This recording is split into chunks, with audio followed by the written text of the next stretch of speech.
अवाम हाणे जेके राति कब्ज़ो पिया कनि खाटरी इहे चरियूं खणी उहे सेंटर पिया ठाहिनि उहो हाणे बंदि था कनि। अवाम पंहिंजी मदद पाण बंदि थो करे। उन्हनि जूं खाटरियूं जेके कब्ज़ा माफ़िया कब्ज़ो बि कराए लाड़काणे में। ॾिसो हेॾे विच शहर में ख़ूबसूरत पार्क ते कब्ज़ो पिया कनि।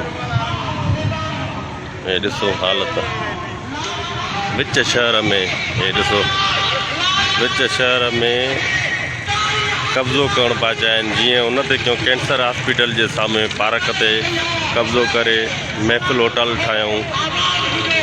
जे टांगा स्टैंड जेको बंदर रोड ते हो उन ते कब्ज़ो कयूं, प्लाज़ा ठाहियूं। पुराणे स्टान खे ख़तमु कयूं, नए स्टान खे ख़तमु कयूं, वरी टैक्सी स्टान खे ख़तमु पिया कनि। उते वरी अवाम निकिरी पियो सुजाग थी पियो त उहो कब्ज़ो बंदि करायूं। वरी हाणे हिन पार्क खे लॻल हुया राति जी ऊंदाईअ में कमु पिया कराइनि। हे ॾिसो हे ख़ूबसूरत पार्क खे कीअं पिया ख़तमु कनि विच शहर लाड़काणे में।